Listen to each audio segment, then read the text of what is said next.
Muy buenas tardes, amigos que siguen el programa Ondas Universitarias y su emisora Radio Capital. El día de hoy se lo vamos a dedicar al tema de los militares que han sido condenados, procesados por disentir de lo que está ocurriendo en el país. Y en ese sentido, bueno, vamos a tener hoy tres personas invitadas para conversar acerca de casos emblemáticos que tienen que ver especialmente con lo que el presidente de la Asamblea Nacional, Diosdado Cabello, denominó públicamente la Operación Jericó. Para ello tenemos en la línea telefónica al hermano y abogado de la capitana Laidet Salazar. Sí, bueno, el caso de ella está condenada 8 años y 7 meses. 8 años y 7 meses exactamente por el delito de instigación a la rebelión y faltas al decoro militar. Sí.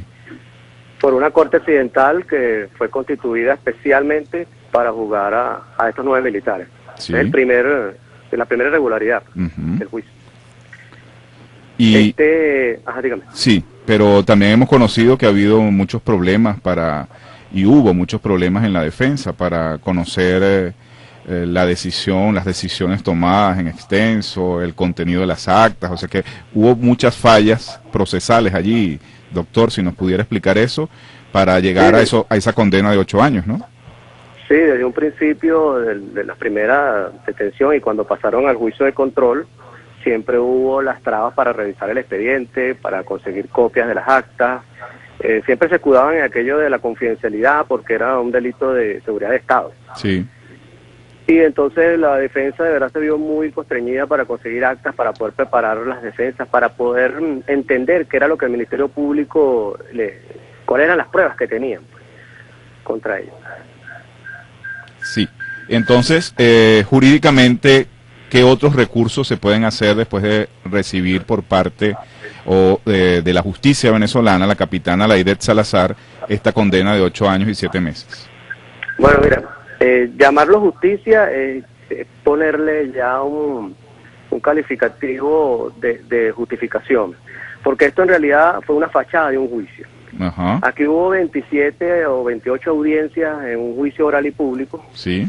Que se dedicó fue como te digo, a hacer esa fachada, porque las pruebas que presentó el Ministerio Público, los testimonios, las supuestas llamadas telefónicas, o digamos el cruce de llamadas telefónicas entre ellos, ninguna fue realmente contundente o que pudiera de verdad, en un Estado de Derecho donde funcione la justicia, darle esos elementos a un juez para condenar.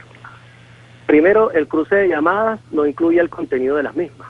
Por lo tanto, hay sentencias ya de la Sala Constitucional que han dicho que eso no puede ser elemento para condenar, porque se tiene que conocer el elemento. O sea, yo me puedo comunicar con usted, pero tú de ahí no puede el tribunal suponer o darle a eso la connotación de que estas llamadas se hicieron específicamente para.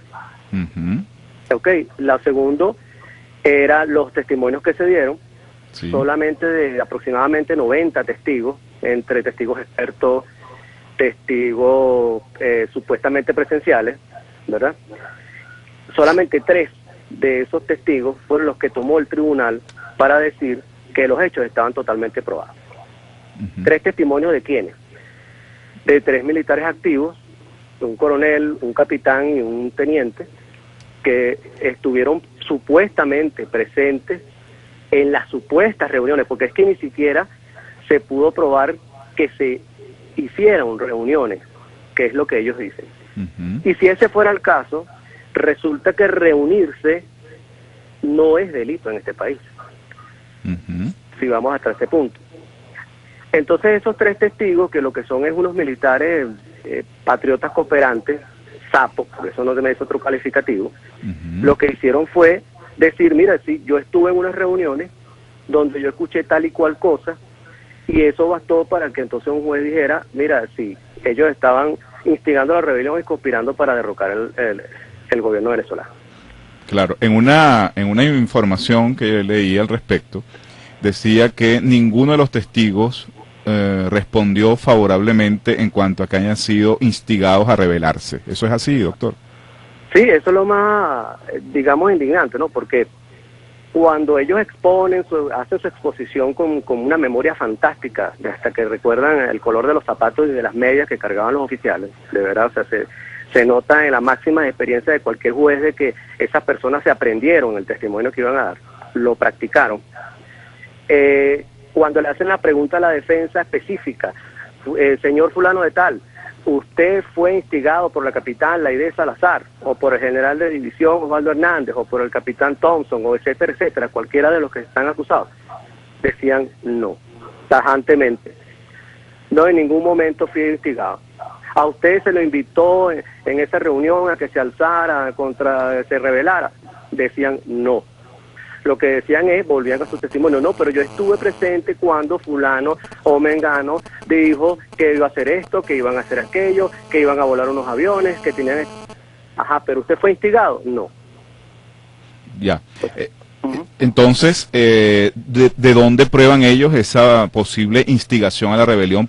Bueno, ellos dicen que del testimonio de ellos se desprenden elementos suficientes para el juez, para decir que los hechos sucedieron, y entonces el tribunal toma conocimiento propio para decir que ellos de verdad se reunieron y en esas reuniones se dio la instigación. Pero fíjate tú que la instigación requiere una acción del instigado. Entonces, claro, ¿dónde está la acción de los supuestos instigados? ¿Hubo un alzamiento militar aquí en Venezuela? No. ¿Me entiendes? Si hay un instigador y hay un instigado, ese instigado tuvo que haber hecho un acto en el mundo real. Claro, tiene que haber un elemento que demuestre que esa persona produjo esa instigación de algún modo, ¿no? Sí, exacto, que fue el elemento determinador, pues, de la conducta de estos señores. Claro. Y eso no fue así, porque inclusive se demostró en el juicio que los supuestos aviones que iban a volar, los Tucanos, no volaban, estaban inoperativos. Que los Sukhoi, era imposible que 4 o 5 personas pudieran armar un Sukhoi, porque las bombas están en otras instalaciones militares, por seguridad, desde hace mucho tiempo. Todas esas cosas se demostraron allí. De verdad que el cruce de llamadas también fue un elemento que hasta causaba risa, porque si todos trabajan juntos, y tú dices, un experto del DIN se levantó allí, mire, este se comunicó con este, aquel con el otro, y tantas veces se llamaron. Ajá, pero ¿qué dijeron? ¿Qué se escribieron? No, bueno, entonces el tribunal dice, nosotros, digamos, inferimos que de ahí esas llamadas se hicieron para cuadrar los planes conspirativos. Y tenemos en la vía telefónica también a la señora Kerlin de Sánchez, quien es esposa del teniente coronel retirado de la aviación, Ruperto Sánchez. Esta es otra situación de estos mismos militares que han sido procesados y de esta operación Jericó, llamada así por el presidente de la Asamblea Nacional, Diosdado Cabello. Bienvenida, señora Kerlin de Sánchez, muchas gracias por atendernos desde Ondas Universitarias. Un placer conversar con usted. Bueno, igualmente para mí, muchísimas gracias por la invitación a su programa y, bueno, en lo que le pueda servir. Sí, claro. Nos gustaría conocer dos aspectos especialmente, señora Kerlin. ¿Cómo no? El primero de ellos es la situación jurídica actual de Ruperto Sánchez, dónde está pagando la condena a la que fue sometido, pero ¿por qué esa condena? Claro. Mi esposo en este momento se encuentra recluido en el centro de procesados militares de la cárcel de La Pica en Maturín, Estado Monagas. Cuando fue sentenciado, pues entonces ellos hicieron el traslado. Él estaba al principio en Ramo Verde. Primero estuvo 3 meses en el DIN cuando fue detenido el 15 de mayo del año 2014. Luego fueron trasladados a la cárcel de Ramo Verde. Ahí ellos estuvieron 9 meses aproximadamente. Y ahora desde este mayo pues están en Maturín, luego de la sentencia. Pues entonces no solamente fue sentenciado mi esposo, sino sentenciada también toda la familia. Nosotros vivimos en la ciudad de Maracay y es difícil el acceso a la parte, a la ciudad de Maturín.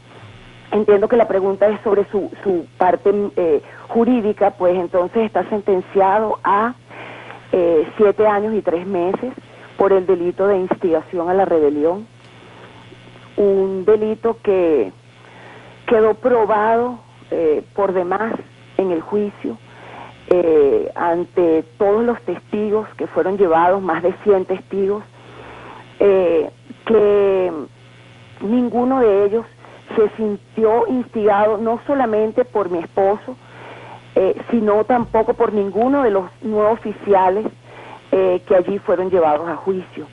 Entonces, realmente con unos testimonios que inclusive en el caso de mi esposo, pues los abogados pudieron probar en sala que uno de ellos mentía en ese mismo lugar, en ese mismo momento, pues aseguraba que él había descubierto a mi esposo, lo había dicho que era él por una página de internet donde aparecía la foto de mi esposo, supuestamente. Los abogados ante el juez demostraron que mi esposo no salía en esa página web que él decía, que el testigo aseguraba que era donde había reconocido a mi esposo, pero eso no importó. Luego el teniente se puso nervioso y decía, bueno, si no fue en esta página fue en otra, y si no fue en esa otra fue en Google, y mis abogados nuevamente volvieron a probar que para ese momento del juicio, inclusive hasta el día de la sentencia, cuando usted colocaba a mi esposo en cualquier servidor de internet, pues no salía ninguna foto de él. Pero eso no bastó, pues los otros testigos identificaban a mi esposo con unas características físicas que no eran ni parecidas a como él en realidad es en persona. Pero nada de eso fue suficiente para ellos dejar en libertad a Ruperto. De verdad que un juicio viciado, un juicio donde expertos exponían que era imposible que un oficial pudiera artillar solo un avión, que un oficial solo pudiera volar un avión, que inclusive el avión esos aviones estaban para ese momento fuera de servicio. Entonces, mire, de verdad que luego de tantas audiencias, 20 y pico de audiencias, uno todavía confiando en la justicia humana, pues iba con mucha esperanza, hasta que ese día, pues en mayo, los jueces determinaron que todos eran culpables de instigación a la rebelión y contra el decoro militar, algunos de ellos, no el caso de mi esposo, pero bueno, imagínese escuchar que son culpables de algo que quedó en evidencia en el mismo juicio, que ninguno fue instigado. Entonces es como un poco difícil de entender. Ok, entonces, según lo que usted está diciendo, si su esposo, según las demostraciones que hubo en el juicio, no instigó a nadie a rebelarse, su esposo sería entonces un preso político más en Venezuela. ¿Él tiene alguna vinculación política? ¿Ha estado vinculado con algún líder político, algún partido político? ¿Forma parte ahora de algún partido político? No, mi esposo es un oficial que se formó en una fuerza armada totalmente apolítica, que se formó bajo una institución donde el orden, el respeto, de verdad era el apego a las leyes, era la orden, pues era lo que prevalecía. No tiene ninguna vinculación política, pero entiendo perfectamente que esta situación en la que ellos se encuentran, ser sentenciado por un hecho que no cometió contra un gobierno, porque entiendo perfectamente que es una instigación a la rebelión, de una rebelión que jamás existió, y escuchar pues que personeros hablan sobre un golpe y sentencian a unos oficiales de un golpe que nunca existió y que no hubo ni pruebas de ningún tipo, pues de verdad entiendo que lo convierte o le da esa connotación a la situación que tiene mi esposo en este momento. Claro. Ahora hablemos un poco de la situación humana y familiar. ¿Cómo es la situación de salud de su esposo? ¿Él se encuentra bien? ¿Ha sido sometido a algún tipo de vejación, de maltrato, de tortura? ¿Usted tiene comunicación directa con él? ¿Cómo hace la familia? Porque si ustedes viven en Maracay, sí, llegarse a Maturín sí, son 9 horas sí, son 9 horas de camino. De camino, sí, y eso implica en nosotros, nosotros tenemos 2 hijos menores de edad, una niña de 10 años, un hijo de 16 años que se acaba de graduar con honores de bachiller, y de verdad que es una situación para nosotros bien complicada cada vez el traslado. Cada vez que debemos trasladarnos o que tenemos la posibilidad de trasladarnos hasta Maturín. No es fácil, eso amerita recursos económicos aparte entonces bueno, claro, con la ayuda de toda mi familia, de amigos, de verdad, la solidaridad es la parte, vamos a decir, menos dolorosa de esto, es la parte que a veces uno se impresiona pues de todo ese amor que también a uno lo rodea, gracias a Dios, y bueno, ellos tratan de ayudarnos para que nosotros podamos ir a ver a Ruperto. Para mis hijos, como le explicaba al principio, también es como una sentencia para ellos, porque entiendo que inclusive las leyes se pronuncian a favor de que todo niño debe estar cerca de sus padres, y cuando a mi esposo lo sentencian teniendo hijos menores de edad, es el único oficial que tiene hijos menores de edad y se encuentra tan retirado de ellos. O sea que hay un ensañamiento contra su esposo y contra la familia, porque no hay manera de ver permanentemente a Ruperto. De verdad que la última vez teníamos 1 mes y medio sin ver a mi esposo, porque era difícil, de verdad que la situación económica día a día también nos golpea a todos, y bueno, se nos hace a veces cuesta arriba verlo con regularidad, cosa diferente a cuando estaba aquí en Ramo Verde, en Los Teques, que podíamos ir 2, 3 veces por semana. ¿Y su situación de salud, cómo se encuentra él, de ánimo? Él está bien, él ha bajado mucho de peso también, pero ellos tienen una fortaleza especial. Yo pienso que Dios también le da a uno un crecimiento especial, no solamente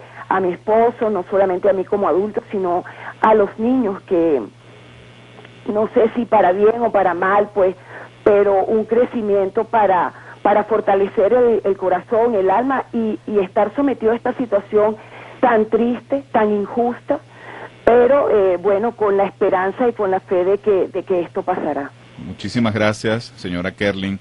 Ha sido un placer para nosotros escuchar su testimonio respecto de lo que ha padecido el teniente coronel retirado de la aviación, Ruperto Sánchez. Muchas gracias por atendernos y muchas gracias por manifestar esa situación.